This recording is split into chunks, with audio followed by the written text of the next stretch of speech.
Our policy says it is imprudent and restricted for one deputy to pursue a suspect and attempt to physically apprehend him alone. At the same time, when officers go in there and engage with an armed and dangerous suspect, that's doing your job. That's what you're paid to do. But I know what my primary responsibility is. I know what my partners are supposed to be doing. And that's looking for the criminal element in society and taking them off the street.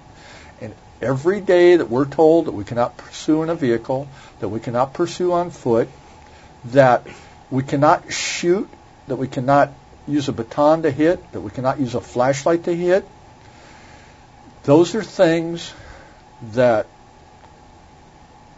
make it more dangerous for LA City, LA County. Are politically correct police policies hampering cops from being effective? What policies are necessary to prevent abuses of the use of force? We'll find out next on Full Disclosure.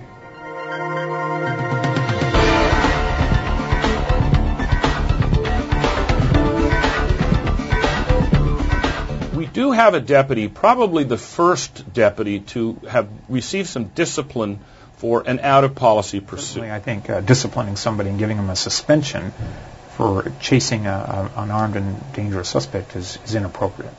If we're going to restrict our one-person cars, yet we field 70% of our cars, one-person cars, you've cut down by 70% our ability to chase bad guys. So it appears that street cops think they should engage and apprehend suspects and not be restricted by what some observers say are politically correct policies. Ken Hillman put it this way. We're paid public protectors, and if we're not protecting the community, then certainly the community has that right to come back and to hold us accountable. The reason the policy culminated in about 2004 was out of a concern for the safety of the officer. Absolutely, and nothing else, by the way. There are secondary benefits.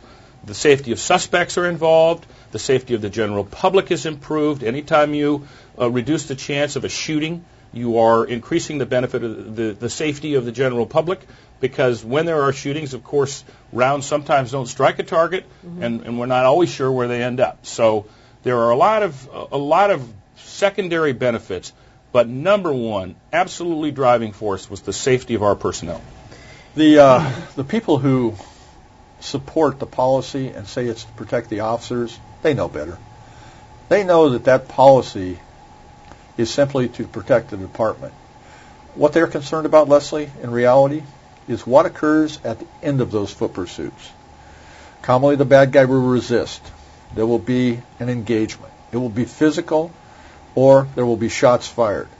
That's what they want to avoid. Is there a reluctance of officers to step forward to protect people because of the concern about possibly being involved in misuse? I'm not aware of a situation where officers were reluctant to step forward to protect anyone, including themselves. I am aware, for example, that there's yet less use of the baton, the PR-24, in the aftermath of the King incident. There's no question about that. But the Rodney King incident wasn't the first time public outrage dramatically affected the LAPD. In fact, the King incident may have resulted because of an earlier policy change. The Los Angeles Police Department came under fire for the use of the chokehold. We asked former police officer Joe Gunn if policy restrictions against specific uses of force compromised officer safety and effectiveness when he was on the street. Chokeholds, yes. I remember when that was brought in by the police commission years ago. It said, you can't use a chokehold. They've elevated it to deadly force. And at that time, I and other staff members of the department warned them that you have taken away a valuable tool and that the next step for officers was going to be baton. And the baton, which was the next step up the list, was much more deadly and much more aggravating than a chokehold. And they disregarded that. And so what did we wind up with? We wound up with Rodney King, with everyone whapping him with a baton, when under the old days someone would have put him in a chokehold and taken him down and handcuffed him. In 2001, Full Disclosure interviewed Los Angeles City Councilman Dennis Zine, who was still serving as an active duty police officer while on the city council. He noted the dramatic effect of a demoralized police department. When you look at the categories of statistics now, you look at officer-involved shootings, they're down. You look at pursuits, they're down.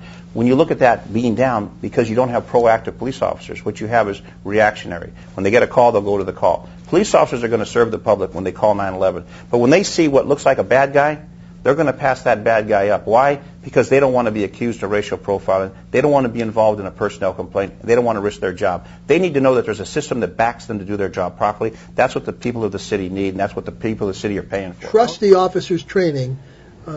Sometimes it doesn't look pretty, but it gets the job done. And I think that if you keep beating down the true public protectors, eventually all you're going to have is a bunch of hirelings and people that are just occupying a seat in the car. And you're going to find more gang members confronting police officers because the gangs have taken over many parts of the city, and they don't want to surrender those areas. But when the officers confront them and the shootout takes place, the people need to understand, police officers are regaining that territory that was taken over by the thugs. At some point, America has got to wake up, support law enforcement, let them do the things they've got to do. Don't handcuff our policemen. Let them get out there and do what they've got to do, given parameters, training, boundaries, making sure they're using good judgment.